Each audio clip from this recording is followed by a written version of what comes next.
Bueno, buenos días a todos y todas. Les damos la bienvenida a la APPG para una actividad hoy de una conferencia que antes de, bueno, de decirle a quién, de presentar a nuestra querida invitada, voy a hacer mención, como muchas veces son muchas las personas que no nos conocen, les queremos decir que esta es una institución que trabaja desde el psicoanálisis vincular. Yo soy Nélida Di Rienzo, soy la presidenta. Trabaja desde el psicoanálisis vincular con pacientes individuales, parejas, familias, grupos e instituciones. Es una institución de muchos años y pueden ver, digamos, los datos de todas las actividades que tenemos, tanto científicas como de docencia, formación, en nuestras redes. Yo solamente voy a comentar ahora una actividad que es mañana, y como somos mucha gente trabajando, porque la verdad que trabajamos muchos y mucho para estas actividades, la actividad de mañana es un diálogo que se llama Cambió el yo de la represión al estímulo, el límite como problema. Y lo coordinan, la presentación la hace Miguel Benazayac y Paula Sibilia. Y la coordinan Norma Edelstein y Graciela Pam, que son las que organizaron este diálogo. A su vez, la semana que viene, en Pensando lo Vincular, que hay los primeros y terceros viernes, hay actividad de Pensando lo Vincular, que es todo un equipo que lo organiza, que ustedes ya los conocieron, pero que yo igual recuerdo, que van a presentar Habitando los grupos en tiempos de pandemia.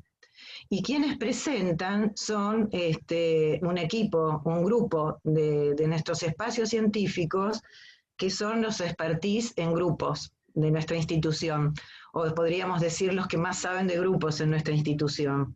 Y son ellos, de ese grupo, de ese espacio de investigación, los que el viernes próximo harán Pensando lo Vincular con este título que les acabo de decir. Y después están estas conferencias, como la de hoy, donde desde comisión directiva vamos invitando a distintos profesionales de la salud y de distintos ámbitos de la cultura, para poder que nos ayuden a pensar distintas problemáticas y problemáticas contemporáneas, sobre todo, como las que estamos atravesando.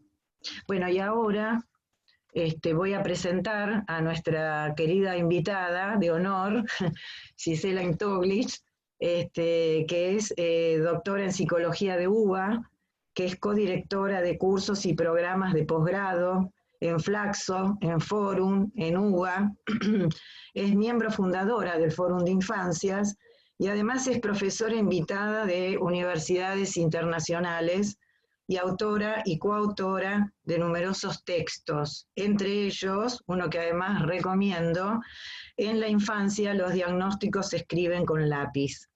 También ganó el premio Facultad de Psicología en 2005. Y paro acá porque si no nos va a llevar mucho tiempo si tenemos que decir todo el recorrido que Gisela tiene, ya tenemos el gusto de tenerla con nosotros, que el título de esta conferencia es Padres, Niños, Analistas, Vínculos en tiempos de virtualidad.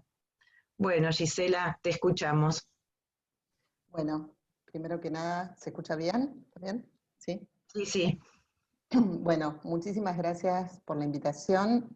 La verdad que es un placer estar acá de este modo, pero bueno, creo que también nos abre mundos, nos abre puertas, nos abre la posibilidad de encontrarnos con gente de distintas latitudes.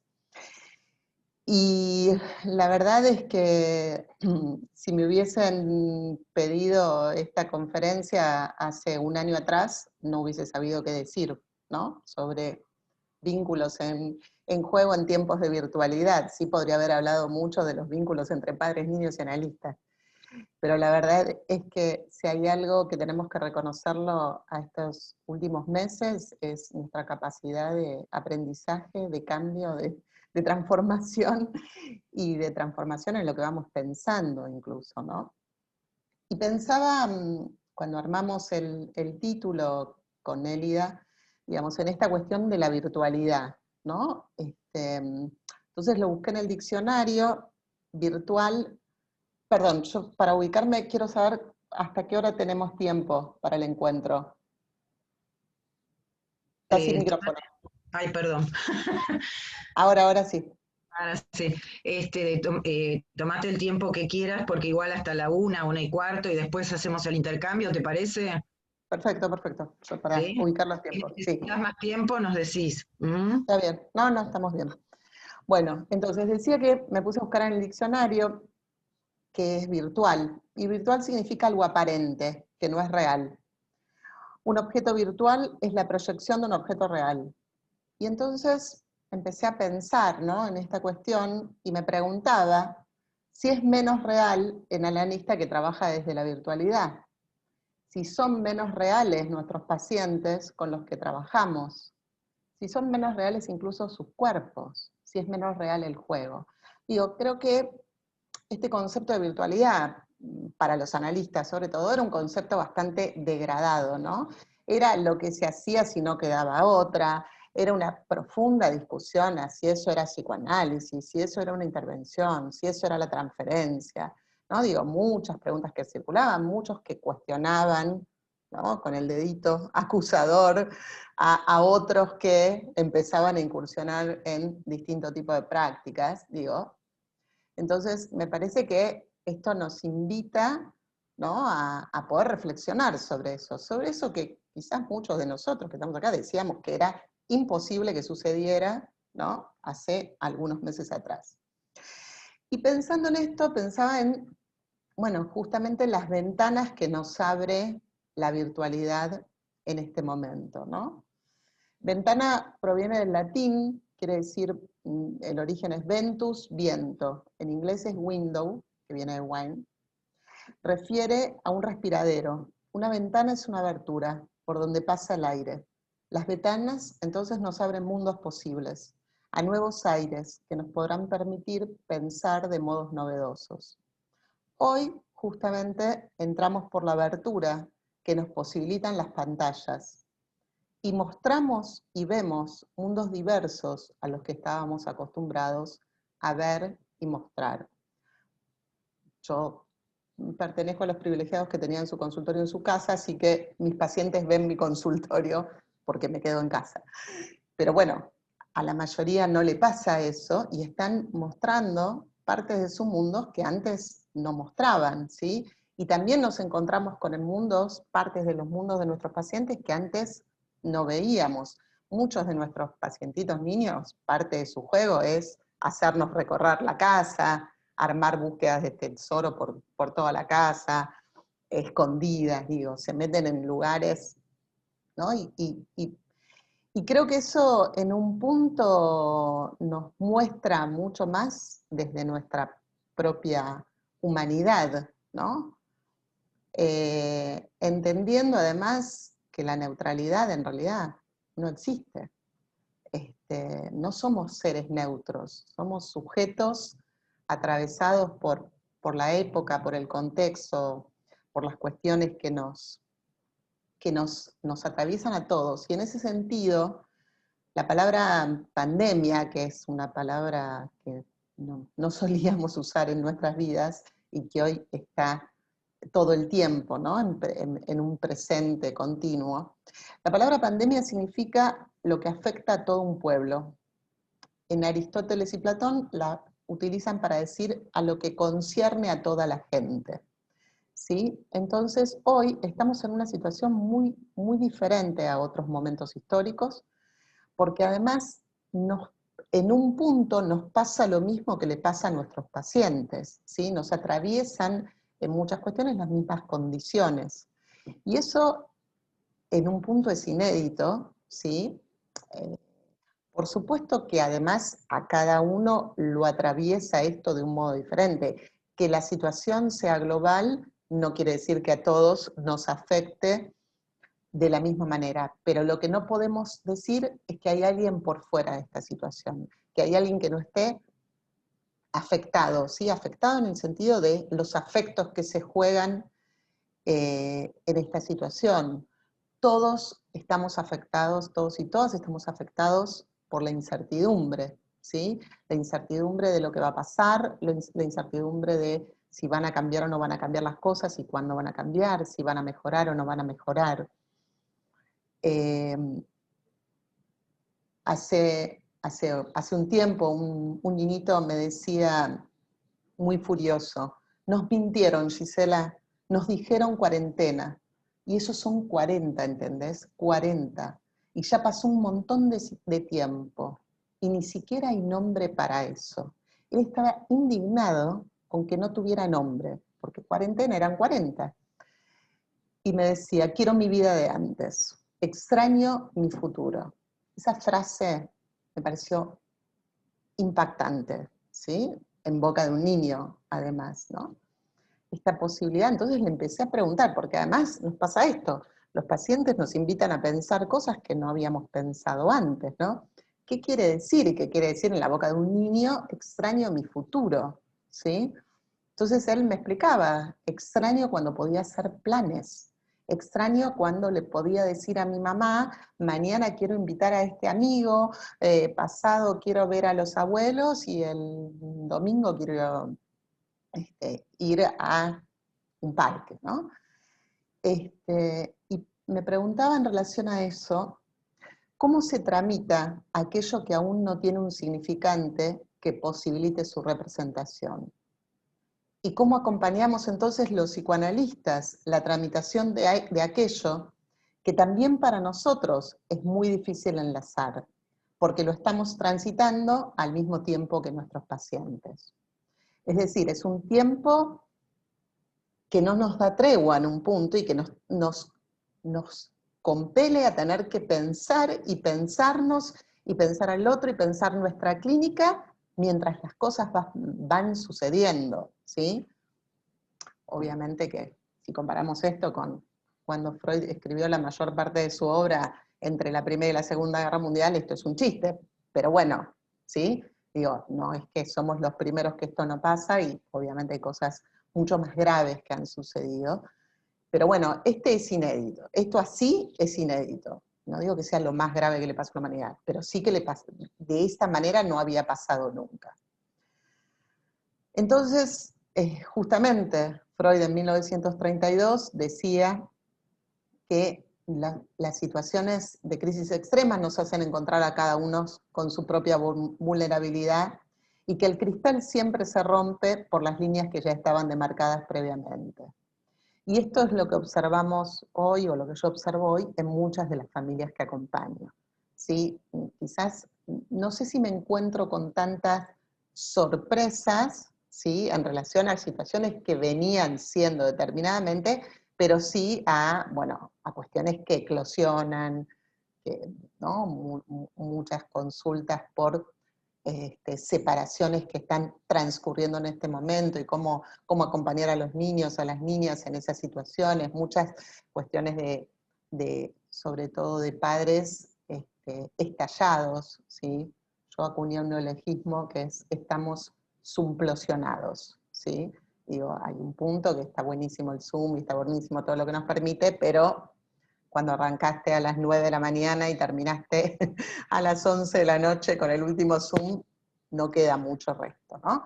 Y además en las familias están estas situaciones donde los niños están en lo suyo, los padres, por supuesto, en este caso, los que tienen la oportunidad de tener esa posibilidad, digo, porque hoy lo que vemos es que además la pandemia es lo que puso en evidencia es la brutal desigualdad, ¿sí? Entonces tenemos los niños que están sumplosionados porque tienen en todo caso la oportunidad de estarlo, ¿sí? No digo que eso esté bien, pero digo que tienen una oportunidad que muchos otros niños y niñas no la tienen, ¿sí?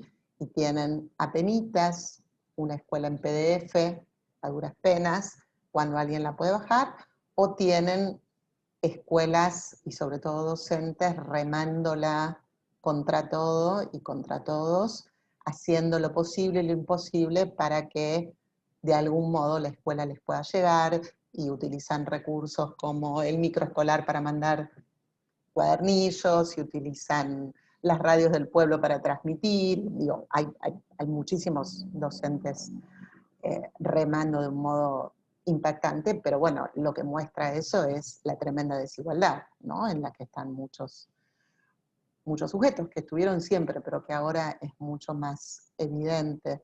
También el trabajo que están haciendo, una cosa es el trabajo que estamos haciendo con nuestros pacientes en forma privada, que tienen acceso a una conexión, y otra cosa muy diferente es lo que se está haciendo en los hospitales, sosteniendo a como se pueda un montón de familias, ¿sí? Pero que están absolutamente caídas del mapa de la conectividad, ¿no? También se está trabajando con ellos, pero bueno, digo, lo marco porque no creo que podamos pensar en este momento en un único modo de hacer clínica, no lo pudimos pensar nunca, pero en este momento me parece importante, ¿no? Poder subrayarlo, que hay un montón de modos en los que se está haciendo clínica. Y en esos modos, la virtualidad, si quieren de algún modo, es un pequeño lujo que nos podemos dar algunos. ¿Sí? Es decir, que incluso en esta realidad tan común y global a la humanidad toda, hay muchísimas realidades, y la desigualdad muestra su cara más cruda y más dolorosa. Y en ese sentido, pensando en qué época nos está tocando transitar esto y en qué época nos está tocando hacer clínica, ¿no? Creo que este momento histórico no tiene precedentes, y que el neoliberalismo se ha puesto de manifiesto en su versión más descarnada y salvaje, lo que deja a muchos y muchas en un tremendo desamparo, ¿sí? Y en un estado de mucha mayor vulnerabilidad que me parece que es necesario alojar. Yo jugué con tres conceptos, dos que venía trabajando hace mucho, que es la cuestión de cómo el neoliberalismo constituye subjetividad en estos tiempos. Hace un tiempo encontré el concepto de neuroliberalismo, que me encantó, para pensar cómo las neurociencias están al servicio del neoliberalismo y construyen subjetividades acordes al poder. Todo este tema tenía que ver, y yo lo he trabajado mucho y en muchos textos, en relación a la construcción de subjetividades epocales, en relación al tema de los diagnósticos a los que hacía mención Nélida, que empezamos a trabajar ya hace muchos años, pero que en el libro En la infancia los diagnósticos se escriben con lápiz, tomamos toda esta conceptualización. Y hace algún tiempito encontré un concepto de Jean-Luc Nancy que hablaba de neoviralismo, ¿sí?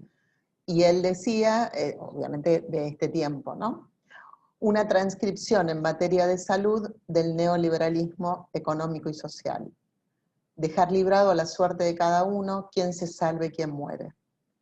Por otra parte, esto digo yo, no lo dice Nancy, cuando sabemos que al sur el virus lo trajeron los que tienen más recursos, y probablemente matará con mucha más virulencia a los que tienen menos recursos, ¿no? Entonces pensaba cómo nos constituimos en un tiempo que podríamos aplicar, ¿no? Un concepto de Bourdieu de neodarwinismo social en el plano de la salud, que va quitando en muchos países, ¿no? Esto está funcionando así, de encima a los que se supone como descartables del sistema, ¿no? Acá hay gente de muchos países que vi, y bueno, cada país decidió tomar políticas públicas absolutamente diferentes, y eso tiene consecuencias, impacta en nuestras vidas, impacta en nuestra clínica, impacta en nuestros vínculos, ¿sí? Obviamente no es lo mismo, digamos, hoy, por ejemplo, no sé, ser psicoanalista en Brasil que ser psicoanalista en Argentina, o ser psicoanalista en Chile, o ser psicoanalista en Puerto Rico. Había alguien allí. Digo, en cada país, en cómo se transite, y en cómo se transite como política pública, ¿sí? Como política pública de cuidado o de genocidio, ¿sí? Bueno, obviamente esto es diferente, ¿no?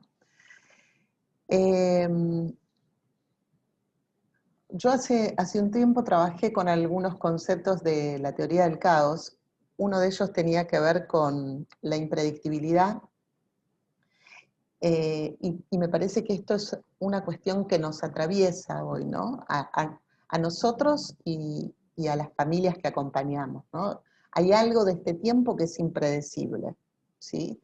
Y entonces todo el tiempo nos hace, y cuando creíamos que más o menos nos estábamos acomodando, se vuelve a cambiar. También había tomado otro concepto que era el de equilibrio inestable, ¿no? En ese momento, cuando lo tomé, en el 2015, lo trabajé en relación a las familias con niños con problemáticas graves en su subjetivación.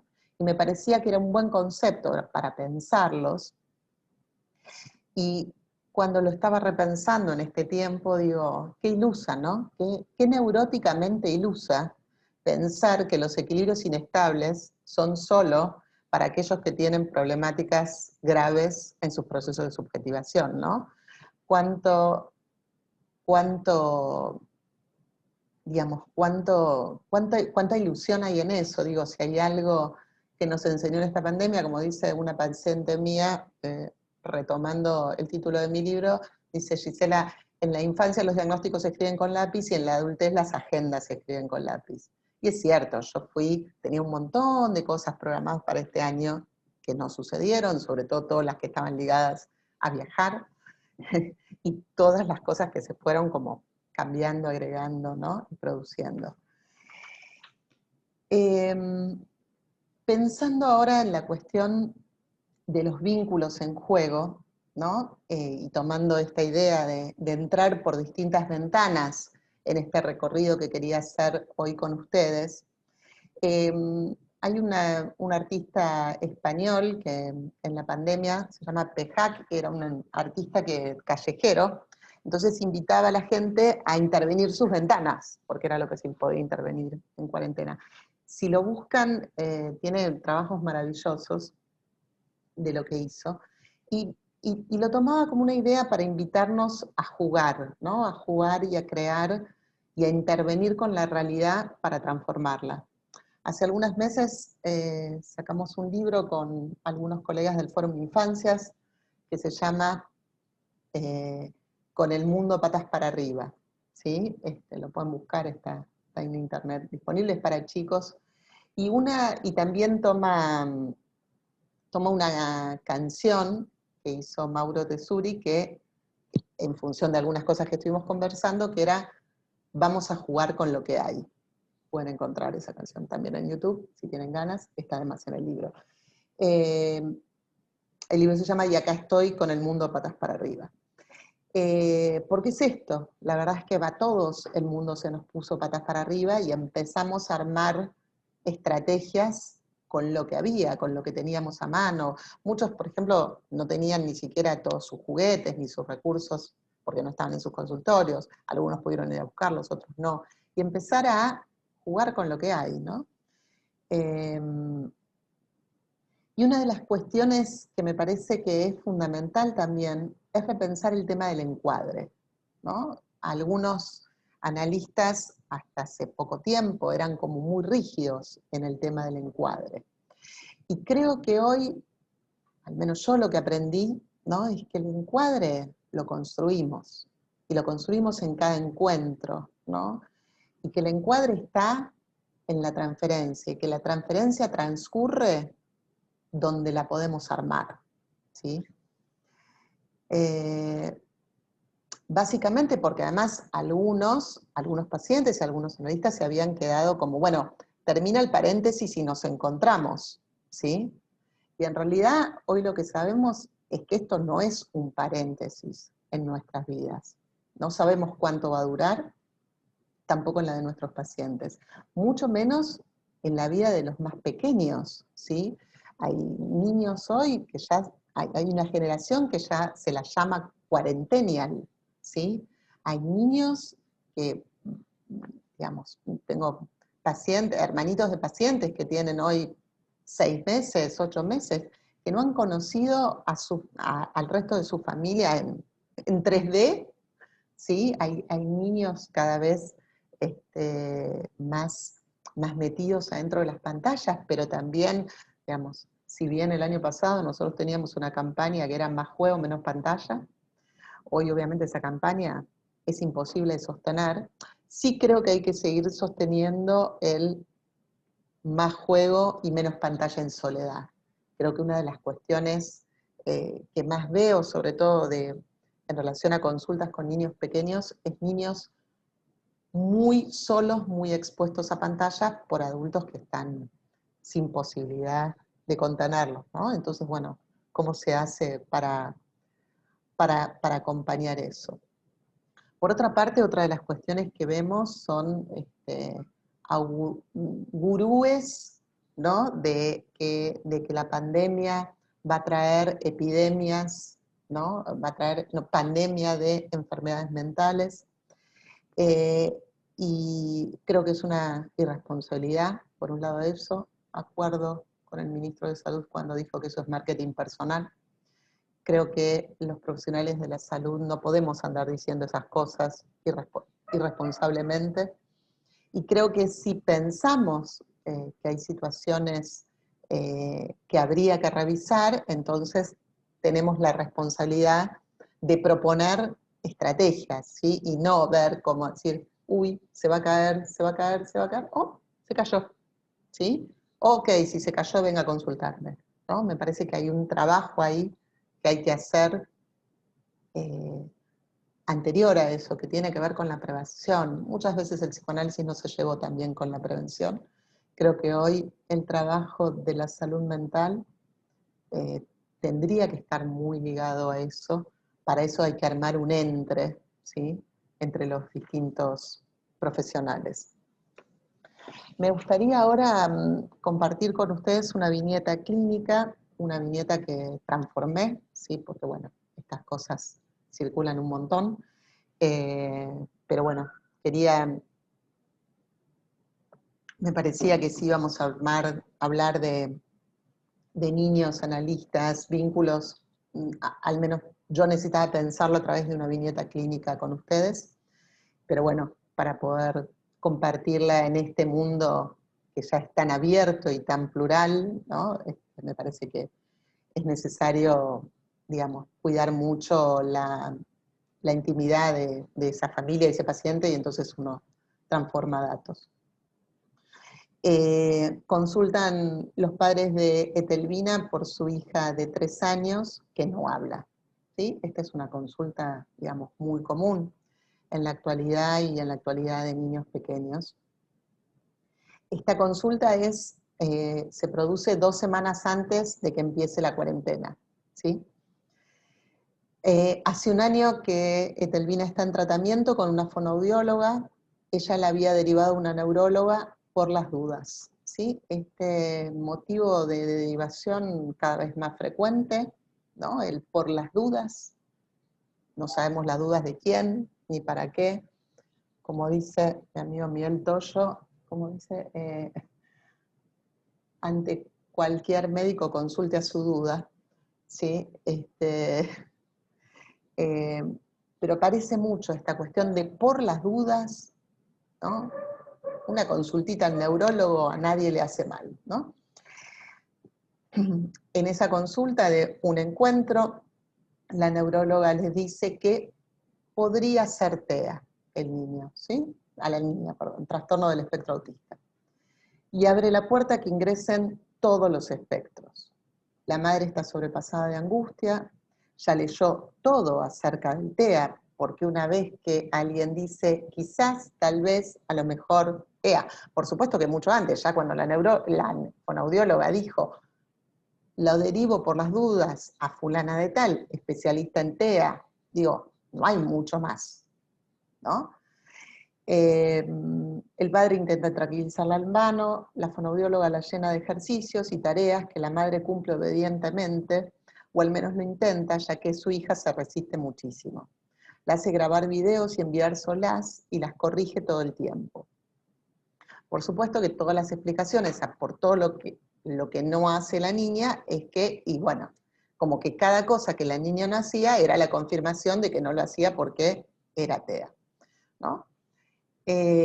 Bueno, tengo una entrevista con los padres, ahí la madre desparrama toda su angustia que intento alojar sin taponar, pero tratando de no generar más alarmas, ¿sí? Y luego a la semana siguiente vienen con Etelvina, la niña llega dormida y me resulta muy difícil conectar con ella.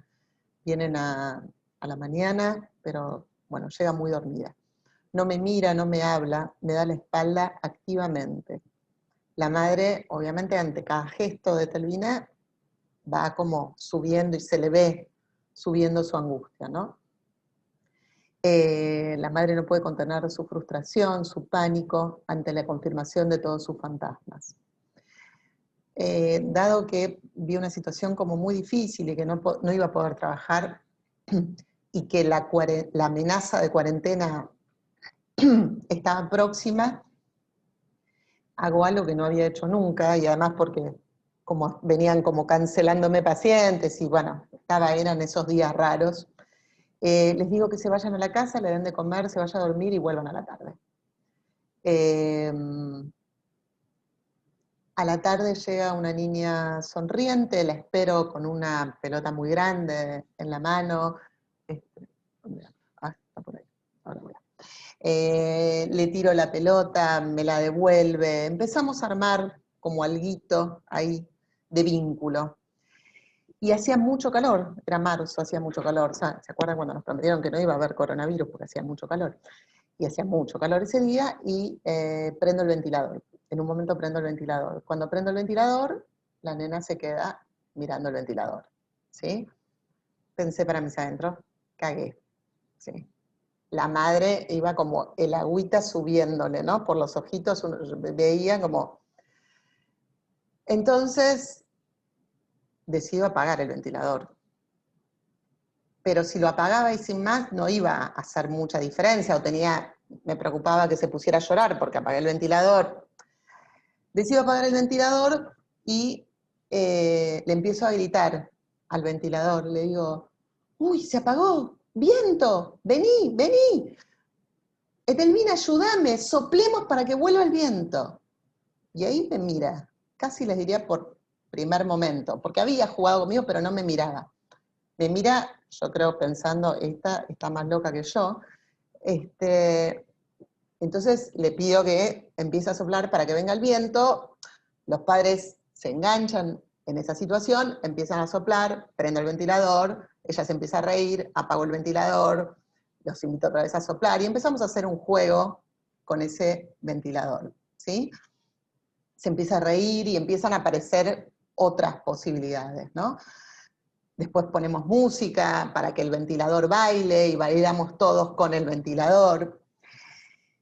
Y después van pasando otras cosas en esa escena, pero lo que quiero retomar en esta cuestión es que no había juego antes de esa escena, ¿sí? Y que es en el encuentro transferencial que el acontecimiento del jugar sucede promovido por una apuesta, ¿sí? Por una apuesta de un analista que inventa un juego donde no lo había antes. Pero no es solamente que no había juego, no había las condiciones del jugar antes de que esa situación apareciera. Fue un encuentro inaugural para todos. Antes de ese jugar no había niña, porque el jugar constituye infancia. Y es en el jugar que el sujeto adviene. El jugar entonces es una fuerza productiva que produce subjetividades. Winnicott nos planteaba que en el tratamiento psicoanalítico se da en la superposición de dos zonas de juego, la del paciente y la del psicoanalista. Pero nos advierte también que cuando esto no es posible, el trabajo del analista será llevar al niño del estado que no es capaz de jugar a uno en el que sea posible hacerlo. Y agrego yo, en el trabajo del psicoanalista que tiene una perspectiva vincular,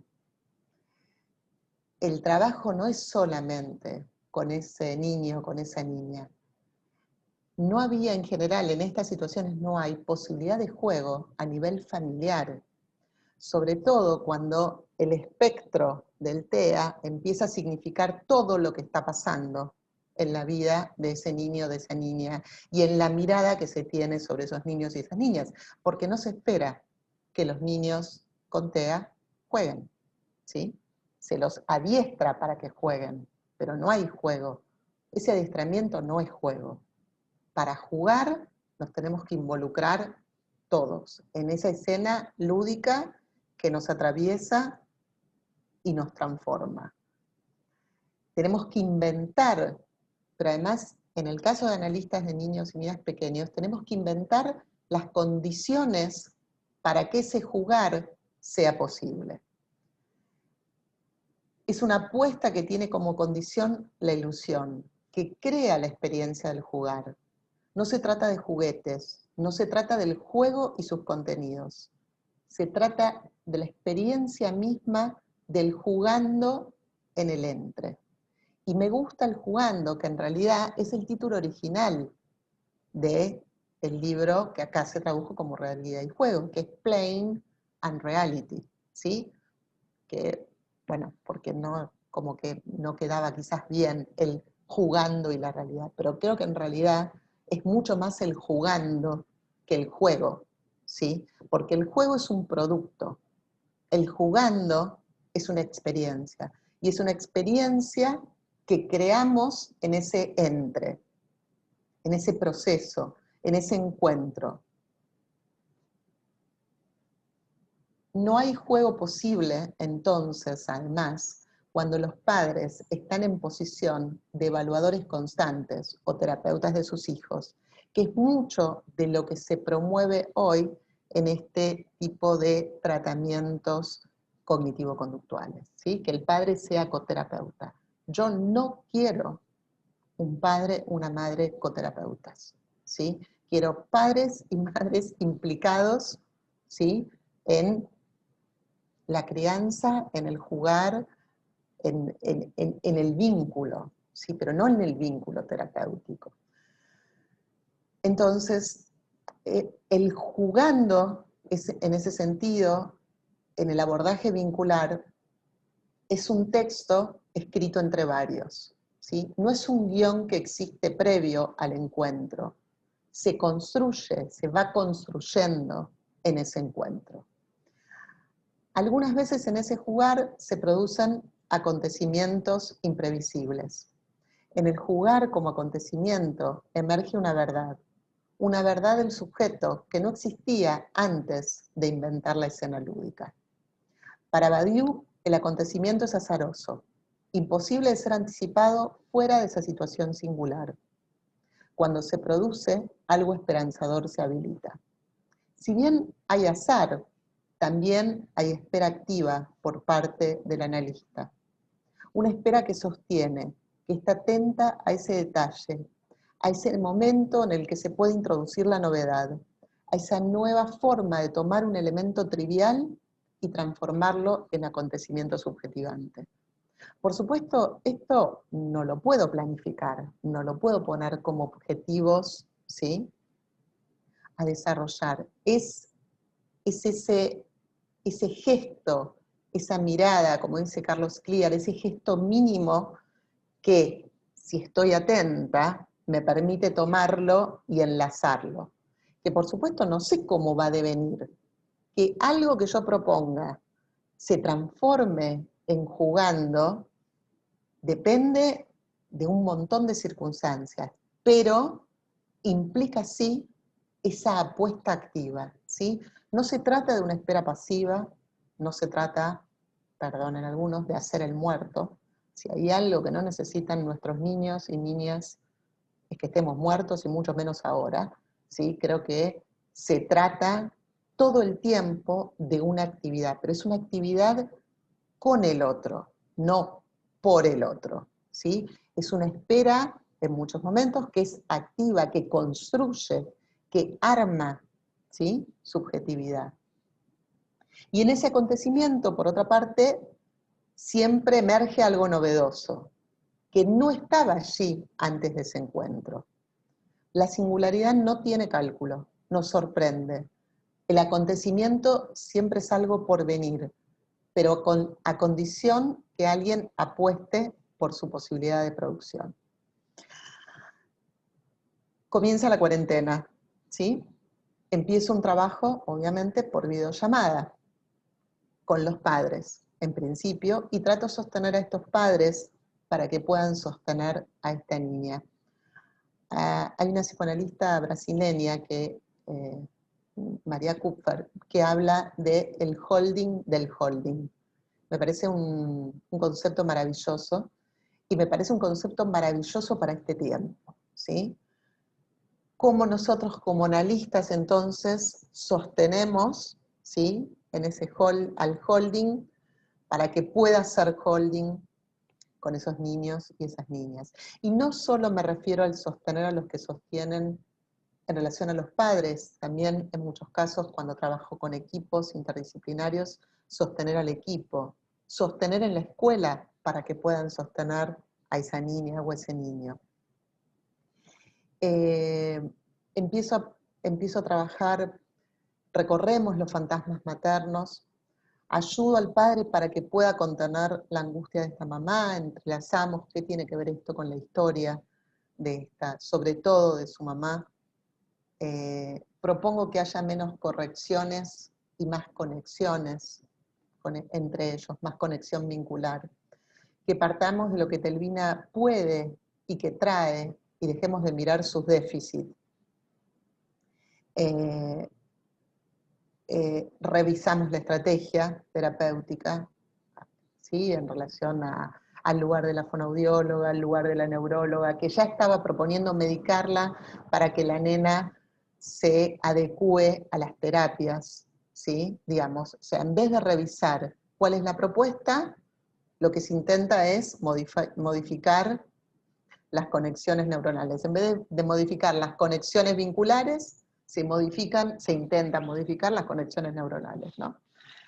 Entonces pienso, cuando trabajo con estos padres, yo hace algunos años inventé una idea, tomando, en ese momento estaba de moda el diagnóstico de TGD, ¿sí?, trastorno generalizado del desarrollo, e inventé uno que era TGD-P, que es terror generalizado en el desarrollo de la parentalidad, ¿sí? Digo, cada vez veo más padres aterrados, ¿sí?, atravesados por estos diagnósticos, ¿sí?, tempranos, en realidad, perdón, por estas clasificaciones tempranas. No son diagnósticos para lo que nosotros pensamos psicoanalíticamente que es un diagnóstico, son clasificaciones que se hacen por sumatorias de observables, y que lo que muchas veces terminan produciendo es un terror generalizado en estos padres, ¿sí?, donde entonces solo ven al niño, a la niña, desde el espectro, ¿no? Le decía yo a esta mamá que deje de mirarlo con los lentes azules, ¿sí?, porque es un problemón cuando solo vemos al niño, a la niña, desde los lentes azules, ¿sí?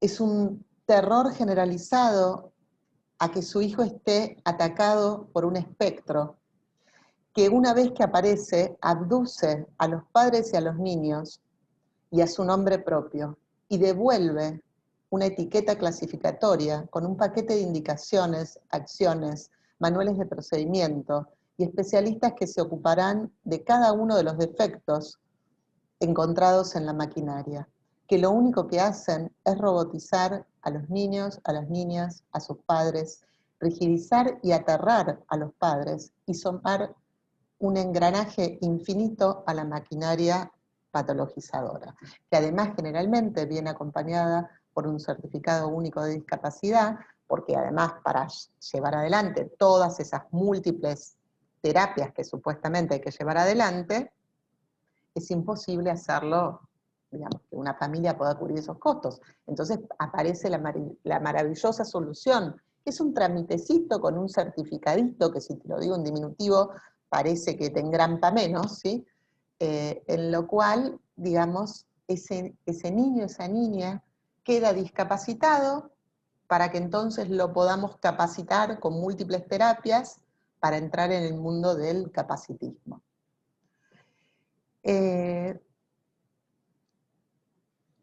A partir entonces de este tiempo, de esta intervención, les propongo un trabajo con ellos, ¿sí? Donde me encuentro todas las semanas con estos padres.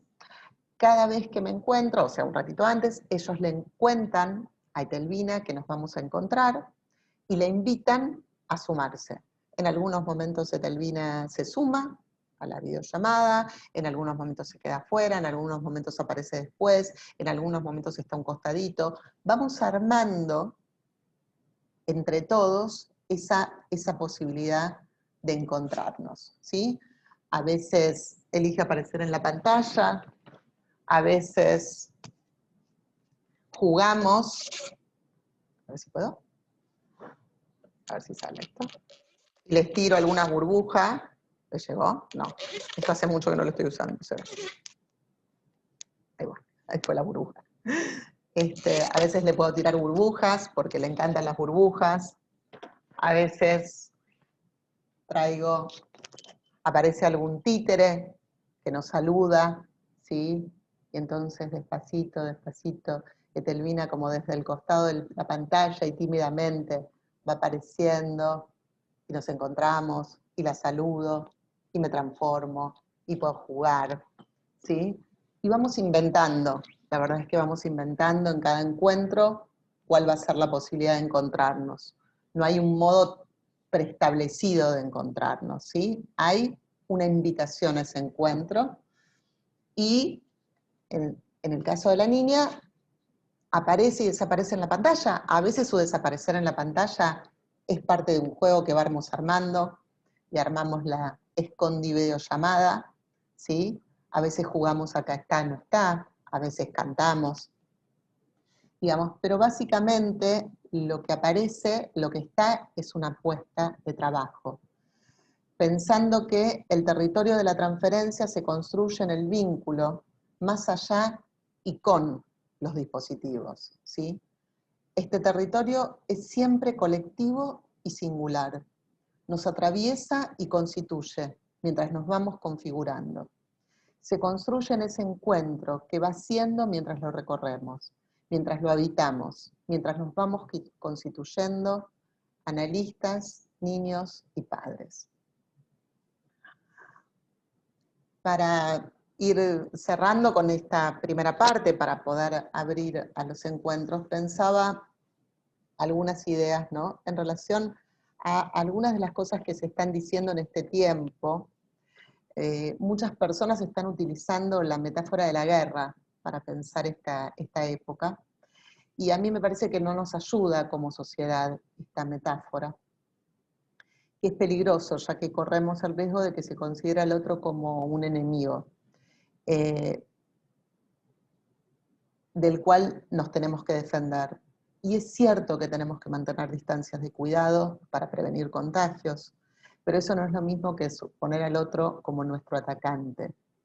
Creo que es fundamental pensar cómo pensamos el lugar de la hospitalidad, cómo pensamos el lugar de acoger al otro, ¿sí? Del encuentro con el otro, de preguntarle al otro cómo está, qué necesita, en qué podemos ayudarlo. Algo que me pasa muy llamativo en este tiempo, supongo que a muchos de ustedes les pasa, es que cuando nos encontramos con los pacientes siempre me preguntan cómo estoy, ¿sí? Cosa que antes no pasaba. Y generalmente terminamos el encuentro y me dicen, cuídate, ¿sí? Como una cosa de que necesitan que les garantice que me estoy cuidando para que nos podamos seguir encontrando, ¿no? La primera vez que un chiquito más grande hicimos videollamada y vio mi consultorio, que dijo, no estás en tu casa, ¿qué haces que no estás en tu casa? Entonces le tuve que contar que mi consultorio en realidad quedaba en mi casa. Entonces se quedó, ay, bueno, menos mal, ¿no? Y es muy interesante esto, como aparece hoy, el tema del cuidado, ¿no? De cómo tenemos que cuidarnos, cómo tenemos que cuidar al otro, ¿no? Creo que es un tiempo muy, muy particular que nos está tocando, Y creo que tenemos que entre todos construir modos de encuentro, de cuidado, de entrelazado, de armado, el concepto que encontré hace poquito, que me gusta mucho, que es un armado de nosotredad, ¿sí? Donde somos un nosotros, somos el otro, somos cada uno, pero que no hay nada que pueda suceder hoy por hoy. Si antes lo sabíamos, lo que trabajamos en lo vincular, hoy queda mucho más en evidencia, que no hay un yo que pueda salvarse solo, ¿sí? Que esto o lo producimos en un nosotros o estamos fritos, ¿sí? Como decía un paciente mío. Creo que entonces tenemos que armar nuevos modos de convivialidad en los cuales sostenemos y somos sostenidos por un tejido común trenzado en una nosotredad entramada. Bueno, hasta acá llego por ahora y abramos a las preguntas, intercambios, comentarios. Hubo un montón que estaban en el chat, pero perdón, no puedo, es mi limitación, no puedo hablar y conectar y leer el chat. Así que espero que alguien lo haya leído para transmitir. Si no, después me lo copian y me lo mandan, porque no puedo, es mi límite. No es que no es así, no se puede. No es un límite tuyo. Bueno, Gisela, te agradezco enormemente y además hay felicitaciones por todos lados, que eso ya lo debes haber leído porque son muy evidentes y muy numerosas. Pero bueno, antes de empezar a comentarte algunas cuestiones del chat, quería destacar algo que vos dijiste, que me pareció, dijiste muchas cosas interesantes, pero solamente voy a tomar algunas que me parecieron cruciales para seguir pensando, que es esto de la apariencia menos real de la virtualidad, ¿no? Que me parece que pone en un lugar degradado todo, digamos, el esfuerzo por ahí del intento de encuentro de los pacientes y nuestro trabajo, el encuentro común, ¿no? Es decir, de ambos, porque es un trabajo de todos, sea una familia, sea individual, junto con el analista, degradar eso a una cuestión como si fuera de una calidad inferior. Y otra cosa que me parecía muy interesante, esto que vos hablabas, de no tener un significante todavía, que dé lugar a una representación que todavía no tiene nombre, ¿no? Esto que el niño te dijo con tanta claridad, como saben hacer los niños, que me parece también importante que lo pensemos porque creo que ayudaría de alguna manera a empezar a procesar algo de todo esto, aunque no sea tan sencillo y se van encontrando neologismos, como vos decís, pero bueno, buscando palabras que dé cuenta de esta situación. Y lo otro que también tomo, pero para dejar lugar a los del chat y parar aquí, es lo de sumploicionados que dijiste, que está muy bueno y que tiene una paradoja, porque a su vez es un privilegio que no tienen todos. Atendiendo a una paciente de la primera línea médica, desesperada, no voy a contar eso, hablaba de su nenita de 3 años, que tiene 2 veces por semana castellano, 2 veces por semana a nivel inicial, ¿no? 2 veces por semana inglés, más todos los otros días con actividades manuales. Y al mismo tiempo está esto otro que vos decís, que por ahí hay un solo celular en una familia para poder ver si pueden pescar algo de lo que tienen de tarea en el colegio. Bueno, vamos a... acá por ahí en el chat, decían si podías repetir el nombre de la profesional que habla de holding del holding, brasilera. María Kupfer. María, sí. Kupfer. Bueno, y el artista del callejero. Pejac. P-E-J-A-C. Pejac. Gracias. porque estaban preguntando si podías decir bien los nombres.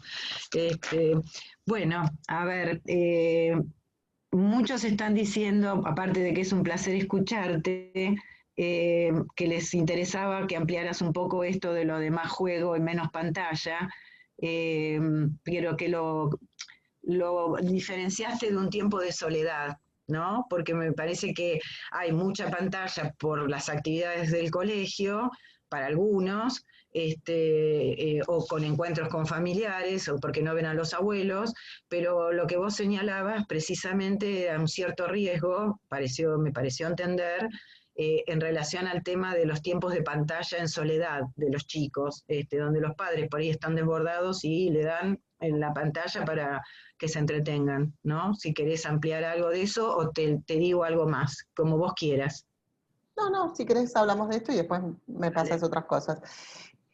Sí, decía, nosotros veníamos trabajando hace bastante tiempo, es más, queríamos armar empezamos a armar una campaña con la Sociedad Argentina de Pediatría, hicimos una campaña con el Nido, que es un centro de salud materno-infantil, centro para niños con problemáticas en el desarrollo público de San Isidro, y salimos a los jardines a hablar la importancia del juego y que dejar las pantallas, todo eso hasta el año pasado, ¿sí?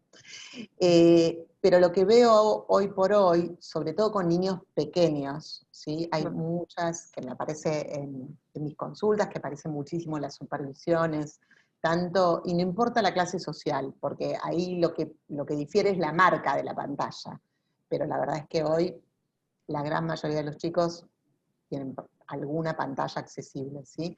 Me refiero porque la pantalla puede ser la tele, puede ser el celular, puede ser un iPad, puede ser una Mac, puede ser la super regeneración, pero en general alguna.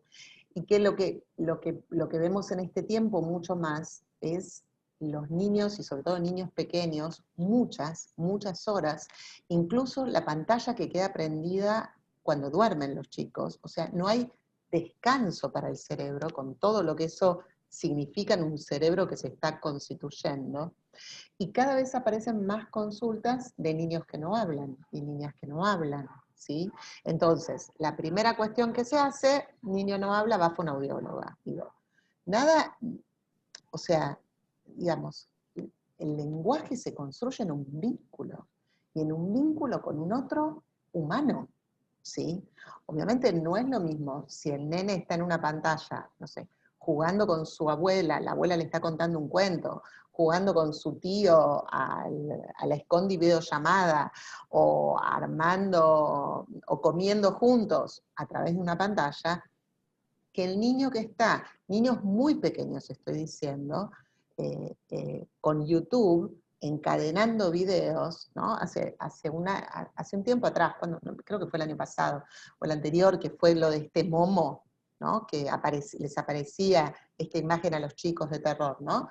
Y entonces escuchaba un periodista en la radio hablando, ¿no? Que qué barbaridad, ya no podemos confiar en YouTube, ¿no? Porque su hija de 2 años le apareció momo. Y yo pensaba, ¿por qué una nena de 2 años está sola con un dispositivo haciendo pasar videos interminablemente? ¿Sí? Y yo no quiero de ninguna manera demonizar las pantallas. Mi preocupación hoy no es la pantalla, mi preocupación es la soledad, ¿sí? De los niños y las niñas, donde además aparecen un montón de material que esos chicos no tienen cómo procesar, muchas veces situaciones de sexo que se les meten, un montón de cuestiones, ¿sí? O de, bueno, este momo que era como una imagen horrorosa. Pero el problema no son las imágenes que aparecen en internet, el problema es que los chicos estén solos en eso. Entonces, porque además, una de las principales cuestiones que vemos es que, que una de las cosas que no se produce es el lenguaje, porque el lenguaje solo se da en un vínculo humano y humanizante. Entonces, yo no estoy diciendo que todos los niños que tienen retrasos en el lenguaje sea producto de excesiva exposición a pantallas, pero sí que esto está apareciendo un montón. También aparece mucha una cosa de mucha ansiedad, mucha intensidad en los niños, ¿no? Hace poquito tuve una consulta de un niño que se levantaba a 3 de la mañana y decía, tele, tele, tele, tele, tele, ¿no? Y terminaban todos viendo la tele a las 3 de la mañana, ¿sí? Entonces, digo, es como, son situaciones en las que el chico se queda en mucha soledad. Bueno, perdón, no es que se quedaban todos viendo la tele, le prendían la tele se escuchaba en todo el departamento, pero el nene se quedaba solo mirando la tele, ¿sí? Afectaba la tele a todos porque todos la escuchaban. Digo, entonces, sin querer demonizar la pantalla, porque además hoy es nuestro acceso para un montón de cosas, para lo familiar, para lo social, para el trabajo, para los encuentros, para un montón de aspectos, pero sí creo que me parece que es muy serio el tema de los niños en soledad y que hay que ayudarlos a los padres a trabajar ese tema y encontrar modos de salida o de otras propuestas o de otro tipo de encuentros. Ujú. Te preguntan también si podés ampliar la idea que tenés de prevención, que dijiste en relación al tema de lo que de alguna manera podemos advertir que está sucediendo, no es que va a suceder efectos en lo que tiene que ver con la salud mental, más allá de estos pronósticos irresponsables totalmente, para aprovechamiento de marketing político, ¿no? ¿Cómo pensás vos esa prevención? Sí, me parece por un lado que es, a ver, que es importante el trabajo con las escuelas. Yo trabajo un montón con las escuelas de mis pacientes y la verdad es que en realidad lo aprovecho. Digo, porque yo siempre pienso, bueno, si esto le sirve a mi paciente, probablemente le sirva a todos, a todos y todos los niños, ¿no? Entonces, eh, digamos, muchas escuelas quedaron como, sobre todo en niños que tenían, yo tengo muchos pacientes y niños supervisandos de niños con procesos de inclusión que quedaron totalmente colgados, ¿sí? Digamos, más, he tenido situaciones donde la directora me dijo, uy, me olvidé de avisarle a la maestra que era una niña con un proceso de inclusión, ¿sí?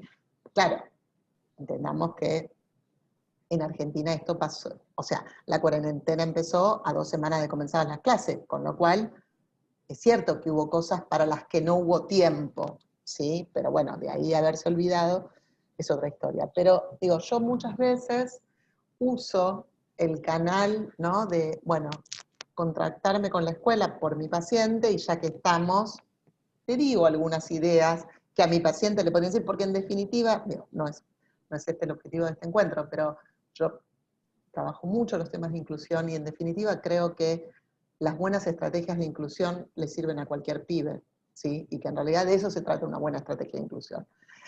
Y digo el trabajo con las escuelas, porque la gran mayoría de chicos están en una escuela, entonces quienes tienen la posibilidad, creo yo, de hacer un trabajo más del orden de la prevención, pero que los psicoanalistas entramados con las escuelas podemos colaborar, ¿sí?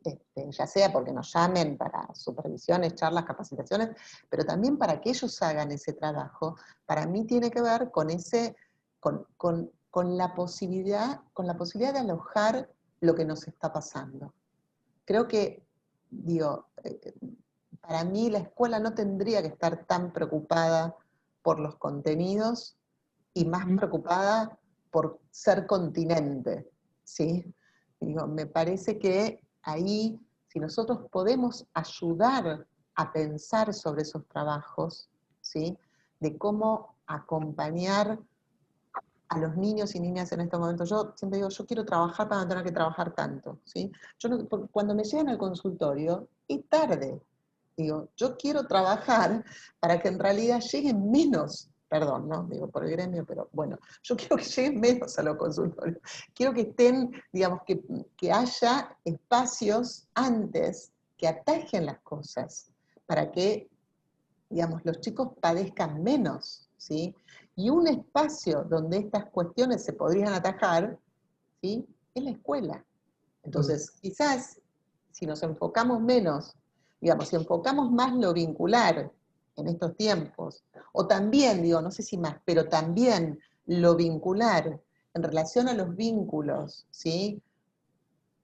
Familias, niños, escuelas, y cómo ir alojando y acompañando a esos chicos. Porque, por ejemplo, un niño me decía, yo no quiero ir a la escuela, ¿no? A esta escuela, ¿no? A la escuela Zoom, ¿no? Me decía, esa escuela no la quiero, ¿no? Le digo, ¿por qué? ¿Qué te pasa? Porque a nadie le importa lo que a mí me pasa, ¿sí? ¿Por qué no le importa? ¿Por qué él suponía que a nadie le importa? Porque en la escuela pasa lo que está pasando hoy, que bueno, acá nosotros somos 200 personas y entiendo que es difícil, si todos estuviéramos con los micrófonos abiertos, sería complicado, la interferencia, es difícil escucharse. Pero hoy tenemos la escuela de los niños muteados. Es horrible esa escuela, gente. O sea, ya cuando íbamos a la escuela nos decían que nos quedemos callados, está bien, pero una cosa es la escuela de los niños callados, ¿sí? Y otra cosa es la escuela de los niños muteados, ¿sí? Y a mí me parece que eso es un gran problema, porque, a ver, entiendo que cuando le tenés que explicar la división necesitas que estén concentrados y callados, pero todo el tiempo los niños muteados. O sea, ¿cuáles son los efectos en la subjetividad de ir a una escuela para estar muteado? Claro que el niño va a pensar que no importa él, porque no importa a él si tiene que estar callado todo el tiempo, ¿sí? Si levanta la manito, pero no le dan bolilla, si no le, digamos, entonces, por ejemplo, una de las cosas que yo vengo trabajando con algunas escuelas es, si podés, por supuesto para las escuelas que tienen esa posibilidad, pero si armás la clase de inglés por Zoom, si armás la clase de castellano por Zoom, armá el recreo, ¿sí? Por ejemplo, armá el recreo. ¿Por qué no hay recreo? Por Zoom. Entonces, en una escuela me decían el otro día, nosotros les damos un minuto antes que la maestra entra un minuto después, un minuto literal, ¿eh? Un minuto después, y entonces en ese minuto los chicos pueden mostrar cosas. ¿Qué es un minuto? O sea, un minuto, de verdad. O sea, era literal el minuto, no era... ¿Y por qué? O sea, ¿cuánto le cambia a los chicos, por ejemplo, si pudieran encontrarse y armar Recresum, no sé, o llámelo como quiera, Recremit, ¿sí? Por ejemplo, digo, espacios donde los niños puedan ir siendo de otros modos, en otros vínculos. Lo que quedó, si no, es muy estratificado, muy del lado de la productividad. Los niños están agotados de producir, ¿sí? Entonces, digo, me parece que sobre eso para mí, repensar estas cuestiones, hacer intervenciones sobre eso. Y bueno, yo estaba hablando con esta escuela, estaba hablando por un paciente mío, pero obviamente cuando yo le propongo, che, no pensar en hacer un recreo por Zoom, ya que estamos, armar un espacio de juego, ¿qué pasa si se dan un rato? Dice, yo diciendo que a fulanito le podría servir. La verdad es que creo que a cualquier niño le puede servir. Es más, creo que debería ser una condición, ¿sí? El recreo, como un espacio de encuentro posibilitador, ¿no? Sí, realmente es así, como decís. Sí, nosotros vamos a empezar una diplomatura de vínculos y educación pensando precisamente en ese trabajo que comienza ahora en septiembre, pensando en este trabajo en redes con los docentes y en este momento en particular, mucho más con esta cuestión de exceso por todos lados, porque hay exceso para los niños y exceso para los maestros, ¿no? Eh, Realmente me parece que lo que decís es como para tomarlo totalmente en cuenta, ¿no? ¿Qué lugar hay para el recreo? Y ni hablar del recreo para los adultos, que tampoco terminan teniéndolo, como vos decías al principio, ¿no? Si empezás con el Zoom a las 9 de la mañana y terminás a las 11 de la noche, ¿no? Hay como un exceso por todos lados. Bueno, que desbarata todo. Te pedían acá en el chat, entre todo lo que van diciendo, si podías explayarte un poco más sobre el tema del el equilibrio inestable, si podías decir algo más sobre eso. Sí, yo decía que, bueno, que yo había tomado este concepto prestado de la teoría del caos, ¿sí? Sí. Pensando que los equilibrios se van construyendo y se van modificando. El otro día lo charlaba con un amigo y me dijo, me gusta más equilibrios transitorios. Y tiene razón, la verdad que me gusta más equilibrios transitorios, pero bueno, ese concepto lo había tomado en su momento. Pensando además, en realidad que esto es siempre así, pero que en este momento, ¿sí? Donde todo el contexto va cambiando todo el tiempo, no hay manera de creer que, bueno, listo, ya está, llegamos y es esto, ¿no? Digo, incluso, por ejemplo, ahora, bueno, en Buenos Aires, está en otras provincias también, está habilitada la presencialidad en los consultorios. La verdad que yo en lo personal todavía no lo hice, con 10.000 casos diarios en este país me parece una imprudencia, pero bueno, entiendo que algunos lo han hecho, digo, no quiero juzgar a nadie, digo, cada uno decide, pero creo que es difícil. Bueno, también dependerá de los espacios que cada uno tiene. Yo tengo en mi casa un patio garage, que por supuesto nunca perteneció al consultorio, pero que la verdad que estoy pensando que quizás con algún niño en algún momento, si se pudiera, si baja un poquito, los niños que quedaron más descolgados de los encuentros, bueno, pensar una posibilidad de un encuentro en el patio, desde otros lugares, de otros modos, ¿sí? Digo, creo que tenemos que ir como reinventándonos en estas posibilidades de encuentro todo el tiempo, ¿no? Eh, entonces, digo, y me parece que es esto, que es en cada momento, bueno, con esta situación se arma este equilibrio, que además hoy no depende de nosotros y de nuestro trabajo, también depende, o sea, depende de las condiciones, de la política, de las decisiones, de la situación de salud pública, digo, depende de un montón de aspectos, ¿no? Entonces, digo, como ayudarlos a nuestros pacientes, pero también para nosotros mismos, a pensar que, bueno, ok, armamos cierto nivel de equilibrio ahora, durará el tiempo que dure, y luego tendremos que repensar otros. Ahora, si en cada situación uno piensa para uno y para el paciente, bueno, listo, llegamos, es esto, digamos, después cuando las condiciones cambian, nos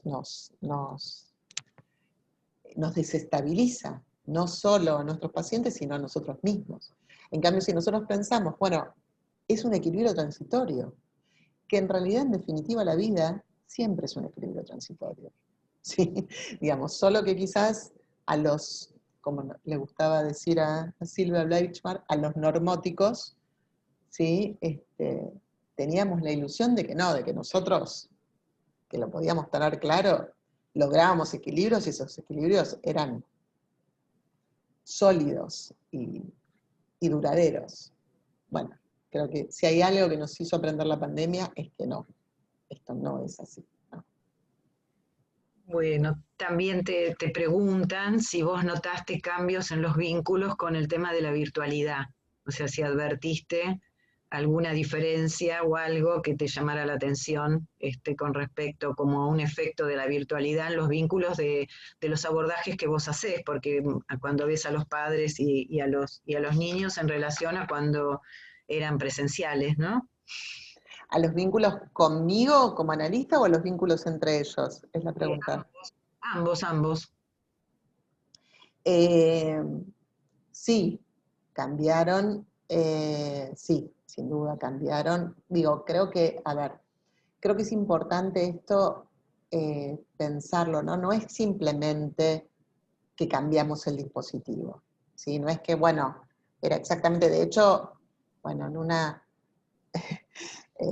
a mí me pasó, digamos, el primer día que se estableció la cuarentena, digamos, se estableció a la noche, no me acuerdo exacto qué día había sido, un miércoles, un jueves, creo que un jueves. Se estableció a la noche y yo, inmediatamente mis pacientes me empezaron a preguntar, ¿qué haces mañana? ¿Qué haces mañana? Por supuesto, ¿sí? ¿Qué hacemos mañana? ¿Qué hacemos mañana? Y yo ya había contratado Zoom y bueno, y la posibilidad de videollamada, y les dije a todos, videollamada, Zoom, dependiendo quién fue. Todos en ese momento me dijeron que sí, con lo cual tuve mi consultorio de siempre, al otro día, ¿no?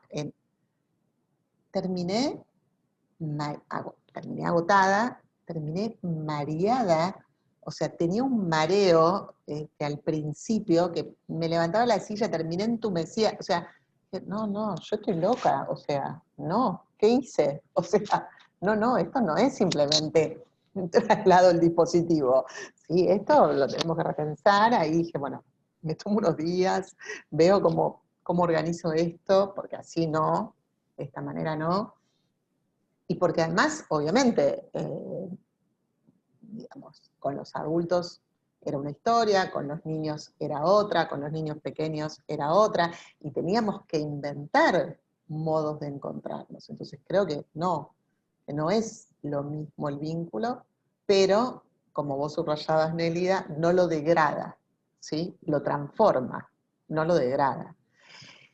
Y sí, digamos, hay algunas situaciones también que aparecen, digamos, por ejemplo, con algunos niños con los que yo estoy trabajando con el niño, ¿no? Donde ahora los padres están mucho más presentes y a veces están presentes de costado, como sombra, están como escuchando y uno sabe que están escuchando. Entonces, por ejemplo, lo que yo hago en esas situaciones es, los llamo, ¿no? Tipo, si están escuchando, vení, sumate, o sea, prefiero el trabajo vincular, o sea, abramos esto, y si es trabajo vincular, es trabajo vincular, y si es trabajo con el niño o con el padre, es trabajo del niño y del padre, ¿no? Pero digamos, como legalicemos esto, porque si no estamos haciendo un como sí, que yo estoy con el niño a solas, y no estoy con el niño a solas y están todos escuchando. Entonces, digo, abrir estas cuestiones. También he tenido situaciones de madres que se han tenido que ir al auto para tener, o ayer tenía una mamá, hacía frío a la mañana y estaba en el balcón, ¿sí? Toda encapuchada en el balcón con el auricular, porque no quería que la escuchen. Entonces, bueno, adolescentes muy graciosos que saben que los están escuchando y entonces me dicen una cosa y me chatean otra, ¿no? Y tenemos la versión oficial, la que quieren que se escuche, y la versión texto. Digo, hay infinidad de cosas. Yo creo que además, sobre todo los chicos y los adolescentes, son súper creativos en esto. Lo cual es todo un esfuerzo, ¿sí? Porque a mí me cuesta estar pendiente de lo que decimos más lo que chateamos, ¿no? Pero Sí, bueno, vos sí. sabés que muchos han preguntado y preguntan cómo pensar esto que vos acabas de decir, ¿no? Que como los niños más pequeños no pueden manejar a veces los dispositivos ellos solos, cómo hacer para instalar algo, digamos, exclusivamente del niño sin la participación de los padres, y entonces pensarlo solamente como un abordaje vincular, cuando también hace falta la intervención individual, ¿no? Porque niños muy pequeñitos no pueden manejar, digamos, bueno, algunos lo manejan, pero la verdad que es mucho más complicado si estamos hablando de niños de 2, 3 años, por ejemplo, para dar un ejemplo, cómo pueden hacer para estar ellos solos. Es prácticamente, digamos, muy difícil. ¿Cómo lo pensás vos? Sí, no, a ver, en realidad yo con niños pequeños, no por la virtualidad, sino que en general, digo, desde antes, de hace muchos años, solo trabajo en lo vincular. Digo, Mm. no trabajo con el niño pequeño solo. No lo hago en el consultorio, ¿sí? Porque creo, digamos, sobre todo porque en general cuando consultan por niños pequeños son niños con problemáticas complejas, y esas problemáticas complejas, si no las abordo en lo vincular, es más difícil que se produzcan cambios y, ¿sí? Posibilidades. Con lo cual, en ese sentido, en lo personal, a mí no me cambió, porque de verdad considero que para trabajar con un niño pequeño hay que trabajar en lo vincular, que no podría ser de otra manera. Ujú. ¿Sí? Con niños y niñas más grandes y con adolescentes ni que hablar, sí, por supuesto. Pero bueno, también están las posibilidades reales de cada situación. Entonces, lo que yo digo es, si van a estar escuchando, lo que no quiero es hacer un como sí que tengo intimidad con alguien que no tengo. Entonces tengo que saber, o sea, estemos todos. Si vamos a estar todos, estemos todos. Y si no, bueno, generar algún dispositivo con chicos más grandes, a veces, bueno, con los auriculares, ¿sí? Con otros jugamos con esto de decimos una cosa y escribimos otra. Y también después hay situaciones que tienen que ver, por ejemplo, con situaciones mucho más complejas, como vínculos en los que ha reproducido la violencia, el abuso. Bueno, ahí hay que generar otros dispositivos, otros recursos, por supuesto los hay. Digamos, hay servicios públicos trabajando y trabajando en presencialidad cuando se requiere, y, digamos, y ahí me parece que, bueno, hay que hacer otro tipo de intervenciones, digamos, cuando uno cree que su paciente está en riesgo, ¿sí? Ujú. Digamos, y esto es también un punto importante, me parece que los analistas no estamos por fuera de estas situaciones y tenemos que saber que hay lugares a los cuales recurrir, equipos interdisciplinarios que a veces hay que usar y que un analista no se puede quedar solo con una situación así, ni puede dejar solo a su paciente cuando hay alguna situación de riesgo en juego, ¿no? A veces para los niños, a veces para los padres. Eh, Me parece que este es un punto también importante a tener en cuenta Sí. cuando trabajamos con lo vincular y en estos tiempos, digamos, en la pregunta que me hacías antes, Nelida, en relación a cuestiones que han cambiado en los vínculos, bueno, las situaciones en donde había, ¿no? Previamente situaciones de maltrato, de abuso, de violencia, obviamente, con 5 meses de encierro, recontra recrudecieron, y ahí es sumamente importante el trabajo en red, ¿no? Y trabajar articuladamente y trabajar con la escuela, llegado el caso, si se necesitara, hacer una interconsulta a un servicio, usar, digamos, nosotros en el hospital, por ejemplo, bueno, a veces mandamos trabajadores sociales que están yendo a las casas, a veces van en equipo, el trabajador social y alguno de los profesionales del equipo. Digo, a ver, yo creo que hay, y volviendo a tu pregunta en relación al tema de la prevención, por ejemplo, cuando trabajamos con poblaciones vulnerables, ¿no? Digo, no nos podemos quedar esperando Ujú. que hagan la consulta, sobre todo en situaciones que ya sabemos que venían complicadas, ¿sí? Ahí hay que generar procesos de intervención, ¿sí? Escribirle a la mamá cómo está, cómo le están pasando, si necesita algo, escribirle al adolescente, escribirle al niño, llegado el caso, digo, a mí me parece que ahí es sumamente importante eso, sobre todo cuando sabíamos de esas familias, digamos, nosotros en el hospital hemos listado a las familias para poder pensar juntos en equipo, sí, bueno, a ver, cuáles son las familias que más nos están preocupando, quiénes pudieron conectarse, quiénes no, las que no se conectaron, en qué están, cómo están. Bueno, busquemos modos de conexión, hemos conectado con vecinos, abuelos, tíos, sí, modos de hacer red. Yo creo que este Mm. es como un punto fundamental. No nos podemos quedar solos, sobre todo en situaciones complejas, de gravedad. Hay que armar red, hay que armar sostén. Mm. Sí, ni No, solos ni esperando.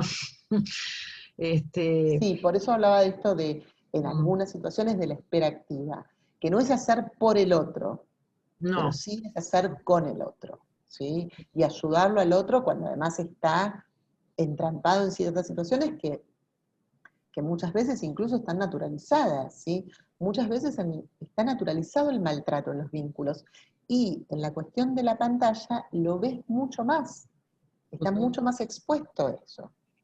O escuchás los gritos de atrás, o escuchás, ¿no?, las cosas que pasan.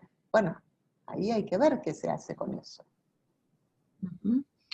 Te digo que en el chat han aparecido muchos comentarios de mucha satisfacción con la viñeta que presentaste, les encantó a muchos, porque fue un ejemplo realmente de abordaje y de modo creativo para cómo llegar, digamos, a Etelvina. La verdad que una situación realmente relatada por vos, una narrativa hermosa además, de la implicancia, ¿no? O sea, que todo lo que se notaba era también de cómo los fuiste implicando y cómo estabas implicada vos con la situación. Es únicamente así que se puede construir algo de la transferencia y con estas condiciones tan particulares. Te iba a preguntar, porque por ahí acá también había algunos comentarios, si vos podías decir algo de ese último libro que decís que escribieron en conjunto, que por ahí se podía acceder por internet, si querías comentar algo de eso. Ese libro, y acá estoy con El mundo patas para arriba, es Sí. un libro que escribimos con Sebastián Sequeira, Laura Jaite, Carolina Vilas y Paula Horn, que tiene dibujos de Laura Jaite preciosos, y que tiene 2 canciones de Mauro Tesuri. Una es Vamos a jugar con lo que hay, y la otra es una canción sobre las emociones, también muy bella. Digamos, en realidad a mí me encantan los libros para niños, tengo, bueno, acá mi biblioteca tiene un montón. Eh, digamos, y siempre tuve ganas de escribir algo para chicos, y bueno, ese libro surgió a partir de unos dibujos de Laura y en el colectivo, y la idea era hablarles a ellos, hablarles a los niños, convocarlos desde ahí y permitirles, digamos, transitar juntos las distintas emociones que suponíamos que podían estar sucediéndoles, ¿sí? Sin hacer ni un diccionario de emociones, ni una higiene emocional, ninguna de esas cosas de bastardeo que tenemos hoy de las emociones, que además las descubrió de repente las neurociencias y encuentra unas cosas increíbles como que si un chico se siente bien, aprende mejor. Descubrimiento impactante, ¿no? O que si jugás con un niño te podés conectar mejor. Impresionantes descubrimientos actuales que tenemos, y las emociones que también, ¿no? Descubrimos que si trabajamos las emociones, pero trabajar las emociones es armar un diccionario de emociones. Bueno, no es la idea. Pero vieron que los sujetos vienen con emociones, entonces tomarlas en cuenta es un punto interesante. Y permitirles a los niños, a las niñas, como transitarlas, ponerlas a jugar, hablar de sus miedos, de su soledad, y también, digamos, promover recursos, digamos. Eso también, si querés, desde algún modo tiene que ver con lo que llamamos un trabajo de prevención, pero como un absoluto respeto por la subjetividad, ¿sí? Digo, si yo les puedo ofrecer un recurso, una herramienta para que les permita a ellos poder hablar, también tiene que ver con lo vincular, porque es un libro que en realidad está pensado para las familias, está pensado para leerlo juntos, está pensado para conversarlo, para transitarlo, para escucharlo. Bueno, ahora dentro de poquito la CENAF es un libro que está en internet y que la CENAF, la, la Secretaría de Niñez, Adolescencia y Familia lo va a editar para que le llegue a las familias más vulnerables, que era la verdad, nuestro mayor interés, porque bueno, están los que tienen la disponibilidad y la posible acceso a internet y los que no, y la verdad que nos preocupaban mucho los que no, y bueno, ahora logramos, así que probablemente en un par de semanas le esté llegando a muchas familias que no tienen el recurso de internet. Y que no Qué las bueno. queremos en una ciberescuela, sino que tengan los recursos, pero en el mientras tanto, además de que el Estado les provea los recursos para que puedan conectarse, bueno, también que les puedan proveer los recursos para que puedan acceder a los materiales que estén disponibles para todas y todos los niños, ¿no? Claro, sería conectarse para qué, ¿no? Que no solamente sea conectarse, sino para qué conectarse, ¿no? Para Ujú. encontrar qué. Esto como alternativa, la verdad que felicitaciones a todo el grupo. Así que bueno, nada, queríamos que se difunda y que se sepa, porque realmente me parece que es una obra que por lo que vos contás tiene que ver con el compromiso de un trabajo de años, y un Sí, me deseo. da miedo tocar algo y que, o sea, se lo podría mandar me da miedo tocar algo y que se desequilibre la pantalla o algo. Se A los ver. podría mostrar, pero para eso tendría ¿cómo se llama? No sé, salvo que se lo mande a Patricio. ¿Querés que Claro, lo...? sí, sí. Espera, este, eh, está como difícil. Este, a ver. Así que lo podés mandar después, más cómoda, como quieras. Sí, sí, dale. Espera que esto... Sí, sí, igual podemos seguir esto puedo hacerlo a la vez. Puedo seguir conversando y buscarlo. A ver en dónde lo tengo. Pero bueno, eso también tiene que ver, en todo caso, Con con la esto que prevención. decía Sí. de la posibilidad de encontrar modos de trabajar la prevención, ¿no? Ujú. Eh, a ver, encontré. Lo puedo, ya lo encontré. Se lo voy a mandar a... María me dice que que lo compartió en el link en el chat. Ah, bueno. María Reutinger. Sí, acá Gracias, está. María. Siempre tengo a alguien ahí que me está dando un apoyo. Sí, Gracias. sí. Está bien, pero para los que después no les queda en el chat, por las dudas, está bien que vos también se lo mandes a... Está buenísimo. Te Por los lo que no, mando a él y te lo mando a vos, Nélida. está Eh, bien. Muchas si gracias. alguien si lo quieren si lo Compartir. quieren compartir ahora, lo compartimos, y si no, bueno, sí, es verdad, dice Nélida que está en Facebook de la Red Federal, está en mi Facebook también, lo pueden Ujú. buscar. Sí, Pero sí, bueno, tuvo que ver pero- con eso.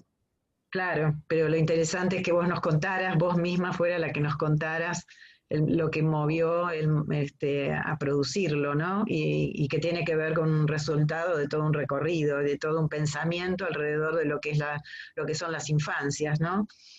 Sí, muchísimas escuelas lo tomaron y lo trabajaron, y algunos incluso nos mandaron las producciones, escuelas, bueno, familias, chicos, habíamos armado como un intercambio para que los chicos puedan armar sus propias producciones, porque el libro se llama Y aquí estoy, con el mundo patas para arriba, y tiene un montón de y aquí estoy, y para que cada chico pueda ir armando sus propios y acá estoy, ¿no? Ujú. Entonces, digamos, tenía que ver con eso, con que no decirle al otro lo que tenía que sentir en esto, sino invitarlo a conectarse con sus distintos sentires, que además no tienen que ser los mismos todo el tiempo, ¿sí? Digamos, también eso tenía que ver con esta idea de los equilibrios transitorios, ¿no? Claro. Bueno, este, siguen existiendo las mil gracias y bueno, y todas las felicitaciones, eh, digamos, y bueno, seguramente hay más inquietudes, pero me parece que ya no nos vamos a abusar tanto de vos, de tu generosidad, que muchos lo señalaron también en el chat, tu generosidad para brindarnos tu clínica, para decir las cosas que estuviste pensando, las que vas pensando, como vos decís, donde vamos transcurriendo en algo que nos atraviesa y que hace difícil el pensamiento, porque siempre el pensamiento es mucho más sencillo a posteriori. Sin embargo, bueno, esta generosidad tuya de poder plantear cómo lo pensás y cómo lo haces, porque también es cómo lo haces, ¿no? Con el ejemplo que trajiste o con algunas cosas que dijiste. Así que bueno, la verdad que estamos inmensamente agradecidos y bueno, tendremos oportunidades de volver a encontrarte. Decime vos qué más querés decir. No, yo que primero que nada quiero agradecer todas las preguntas, las intervenciones, y también contar, bueno, como vos me presentaste al principio, Nélida, que bueno, yo pertenezco a un colectivo que es el Fórum Infancias, y que si bien yo tenía un recorrido personal, académico, antes de llegar al Fórum, la verdad es que hoy por hoy gran parte de mi trabajo, de lo que soy como psicoanalista, de lo que hago, de lo que pienso, está atravesado por esa trama, ¿sí? Digo, está entramado con esos otros, que es un movimiento federal y que está entramado con otros que también me sostienen a mí para que yo pueda sostener al otro. Y, y, y en esto que decía antes, que nadie se salva solo, ¿no? Entonces digo, bueno, cada uno encontrará sus redes, sus espacios, digo, cada uno tiene los suyos, pero digo, me parece que hoy más que nunca no se puede sin otros, ¿sí? No se puede sin una trama vincular. Cada uno encontrará el dónde de esa trama vincular, pero me parece que no se puede sin una trama vincular, ¿no? Entonces, y para sí. mí es esta, y mucho de lo que yo produzco, lo produzco en ese encuentro con esos otros, que me parece importante, nada, nombrarlos, señalarlos. Qué bueno tu reconocimiento, porque la verdad que más allá de todos los méritos académicos que tenés, que son infinitos, son muchos, y tu trayectoria y tu recorrido, tener un reconocimiento de esa trama, de lo que se arma en ese espacio con otros, y que también te sustenta, te sostiene, digamos, de alguna manera, te acompaña y te abre la cabeza seguramente con pensamientos y con aportes, me parece maravilloso. Me parece que eso también forma parte de tu generosidad, ¿sabes? Me Bueno, parece que también tiene que ver con eso. Así que bueno, realmente agradecerte tu participación, tu disponibilidad, lo rápido que nos pusimos de acuerdo para que vos pudieras tener este espacio. Y la verdad que para nosotros es un honor haberte tenido acá. Y esperamos volver a tenerte también otra vez en la PPG para poder escucharte. bueno, muchas gracias a todos ahí por haber estado, por haber Ujú. sostenido las preguntas. Un placer. Chao. Adiós.